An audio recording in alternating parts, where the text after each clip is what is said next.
What is up, everybody? Fantasy Football Podcast. I don't even know what number. I think we just finished week 7 of football, so it's probably our 8th one. And what a good week we had for you guys. A lot of good stuff to get into. First of all, we're obviously filming from beautiful Dallas Cowboys Stadium last night. And that's just for you, Seth Mullen. That was a special request for us to be on location of where the great Monday Night Football game was last night. And before we get into anything else, I know everybody has just been having a good time with this, but can we just give it up for Jocelyn Slade?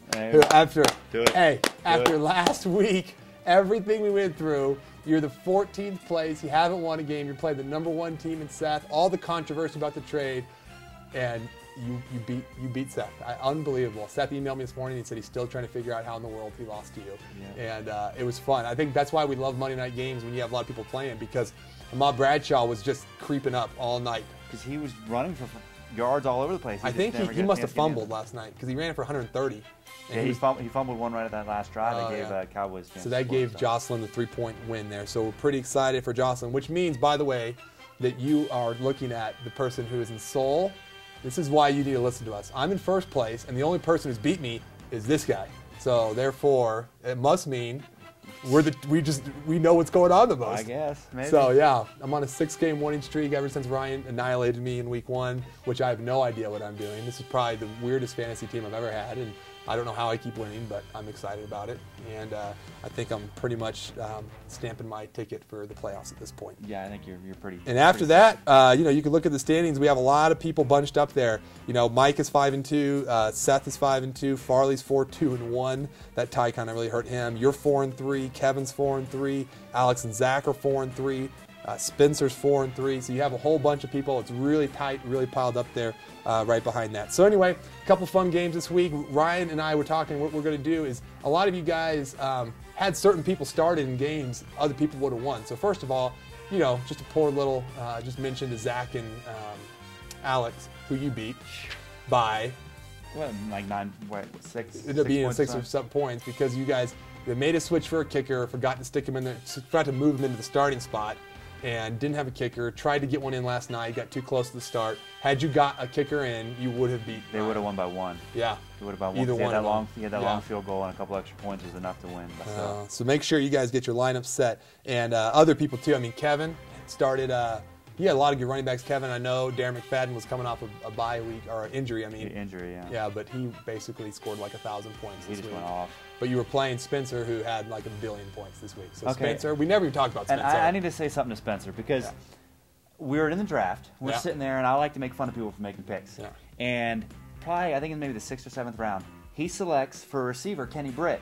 And I'm like, what are you going to do? How's he supposed to get the ball? Only if Chris Johnson passes it to him is he ever going to get any catches. Yeah, I remember that. Well, the last 3 weeks, Kenny Britt has become like a fantasy stud thanks to Vince Young deciding to not play anymore or go in another depression or something. Yeah, didn't Kenny Britt get like a bar fight this week, and he was going to get suspended, and the next thing they decided to let him play, and the next thing he knows, he had like 1,000 touchdowns and yards, and Kerry Collins was all over the place to him. He was this guy. I think he had like 40 fantasy points this week. Yeah, I know. So he went off. So Spencer, I apologize for making fun of you for that pick. Obviously, you knew a little more about fantasy football in that area than I did, and you made a good pick there. Yeah, so we haven't really talked about your team all year, but you're right there in the mix of it, 4-3. If Kenny Britt can keep and playing, he put up like 134. I know. Had Kevin started Darren McFadden, he'd probably been even more mad, because it would have been like 134 to 125 that week if he'd played McFadden. So he still would have lost, but man, it would have been crazy to get that done. So anyway, as we look ahead to next week though, and we start to look at some of the matchups, I think we're starting to notice a trend. Is like most of you guys at this point probably know who your starters are. You kind of know who you want to go with every week. But then some of you, every week you're trying to make the decision, do I sit this person and start this person based on matchups? So Ryan's got some. We're going to go through and try to give you guys an insider look on from the first place person in the league, and the only person that's beat the first place person in the league, what we think as far as the sit and starts go this week. All right, so let's start with Jenny, and she's playing against Farley. Now, that's cute. They like each other too. Yeah, they do. I saw it on Facebook. It's like official. It's Facebook official. You put it out there, guys. Okay, now it's. I mean, that's why I mentioned it now. We can say whatever we want. It's Facebook official. It is. So this should be a good matchup this week. All right. Well, anyway, after this week, it's going to be complicated. Because they're, it's complicated. Because they're going to be mad about fantasy football. But anyway, Jenny, one of the things that I would do, and some people might disagree with me with this, I would start Beanie Wells this week. He's starting to get back into the flow a little bit, getting a few more carries. Yeah, he had a touchdown last week. I'd start him over C.J. Spiller. Oh, Spiller hasn't done anything. Yeah, Spiller hasn't done much, so I'd put Beanie Wells in there. Give him a chance. I think he'll give you your best chance of winning. Agreed. Sit Spiller, area. Start Wells. And Farley, if I was you, I would start Des Bryant this week. Yeah. I mean, the guy apparently connects a little bit more with Kitna than he does with Romo. Sorry, by the way, Ryan Newton. I mean, just a devastating night last night. You lose to the Giants at home, again, for the third straight time they beat you. Your season's about to fall apart, and then you lose Tony Romo. Season fell apart a long time ago. Ryan's Facebook thing last night was like, John Kitna is the worst quarterback in the NFL. So mad. That's what Ryan's thing was. Awesome. I just get a kick out of Kitna. You see him sitting on the sideline just like stone-faced, like I'm the worst quarterback ever, and I know it, and I have to play. Yeah, Des Bryant's a good start this week. He had 2 touchdowns last night, obviously. Who's he have on his? Who do you put him on the bench for? I'm not sure who's he sitting him for, but I'm pretty sure he needs a start this week. So I was looking at it, I was thinking that. Seth is playing you this week. I'm kind of mad you lost Seth, by the way, because I was kind of hoping we'd be 6-1 playing each other this week, square it off, but that's okay. But anyway, both of you guys got a ton of buys. Yeah. You don't really have a whole lot of options as far as you kind of just got to plug people in. I know you got one thinking about playing, Devon Best. I'm a little nervous about Randy Moss, and for all you Favre fans out there, Favre has like 2 broken ankles. He'll probably still play somehow. He'll still play. But if he doesn't play, Tavares Jackson throwing the ball to anybody scares me to death. So I was questioning whether I was going to start Randy Moss or Devon Best, who I didn't start last week, I traded for him for that very reason to start him last week, and then got stupid, and he ended up scoring 12 points. But he scored a touchdown in 3 straight games. But anyway, you're right. I mean, I'd still, most of the time, you got to go with the guys that your best players. Yeah, and you got 3 stud wide receivers. Yeah. So, and if Jackson does start, whoever has the defense playing against the Vikings, you better start that defense. Yeah, that'd be good. Because actually, you got to go pick them up because they're on the waiver wire. I was sliding through that and saw that. All right. Anyway, Kevin is playing Jocelyn this week. Yeah. And Kevin has this thing, and we always make fun of him for it. Kevin, you're on a 2-game losing streak too, by the way. Yeah, that he struggles a little bit with that. But he has this thing. He loves Mike Sims Walker.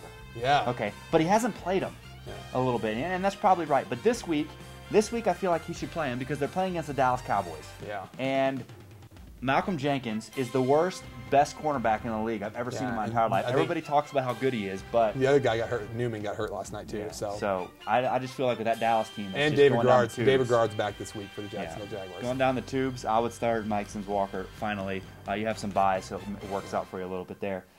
And then Jocelyn, there's absolutely no reason you should never not start Mercedes Lewis. Yeah, he's your every single week tight end. And he's one of the top tight ends in the league right now. And you got Carlson in right now. Carlson stinks. Yeah. So just put in Mercedes Lewis, take the 12 points he's going to get you this week, and say, all right, good, now I have a chance to win. Yeah, you would have killed Seth if you played Lewis this week. Yeah, I mean, Lewis he's a stud. I mean, the guy is a beast, so he needs to play.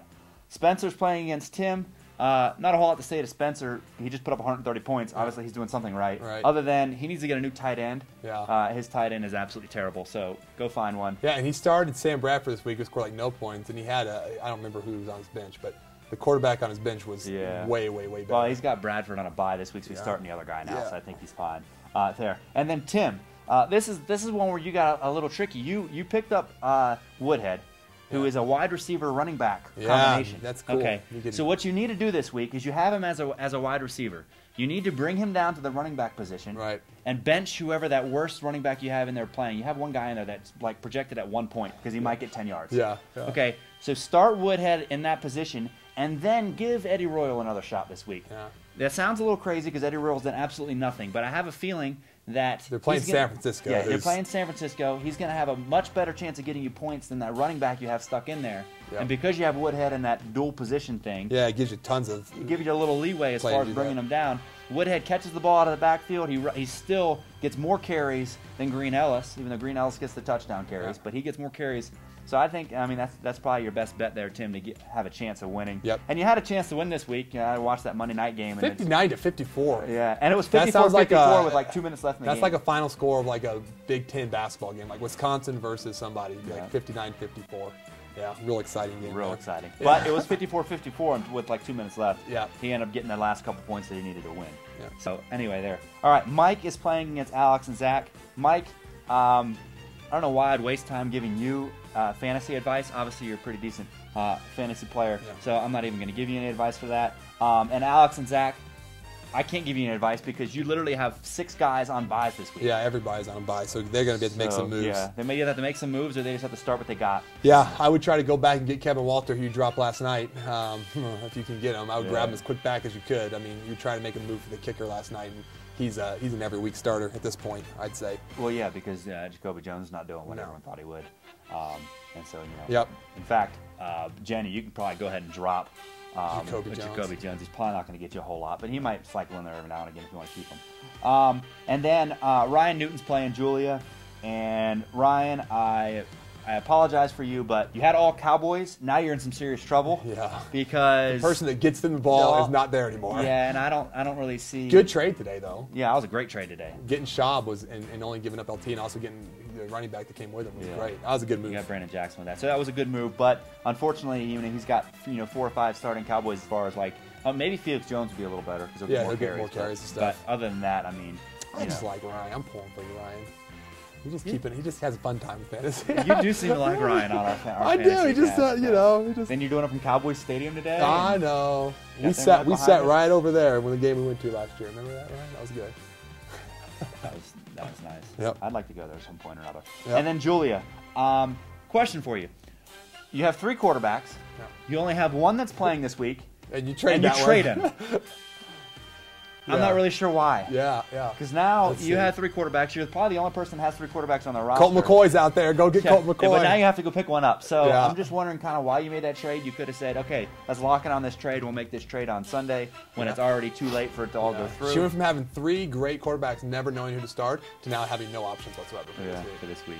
So. But, Vic's coming back. She can start Vic. She's probably still mad about the Dolphins and the Steelers loss. That was rough. Roethlisberger. Which was cheap. Clearly a fumble. Yeah. Clearly recovered by the Dolphins. I'm sorry, Jules. That stunk. Yeah. That's just bad luck right there. That was bad luck. But don't talk to me about bad luck. The Chargers, they found 25 new ways to turn the ball over that didn't exist before this year already, so whatever. Yeah, well, you like the worst team I've ever seen in football. Yeah, that's all right. I don't want to even get into that. Yeah. So, and you're playing who this week? And I'm playing against, who am I playing? I didn't even think about this.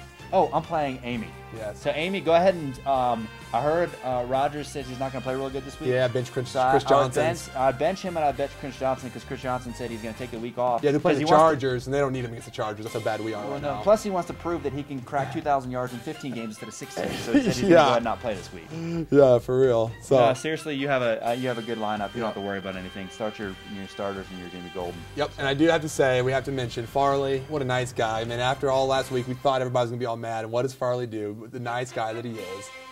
To me, he did the right thing. He traded her back, and then look what happens. Exactly like we said. Turner scored 26 blows points. It up like he's supposed to. He's going to do. Ben Jarvis, Greenell scored 6. And the other one, Seth, well, Brandon Marshall only scored 5, but that's 5 more points than Brandon Tate scored this week. He had 1 catch for 3 yards. Was it 3? 3 yards. I wasn't sure if it was 2 or 3, but either way, it's not worth a fantasy point. Yes. So anyway, here we go. We're over halfway through the season. Remember, top 8 make the playoffs. So be making those moves, get those trades going. Look to see what you have for some bargaining chips, and it's always fun to make some last-minute trades here. The trade deadline is coming up. I don't know exactly when it is. It's like in the first couple weeks of November. So if you can't trade all the way till end of the season. So if you are looking at doing that, do it soon. And other than that, I guess have a good week, and we'll see you next week. See ya.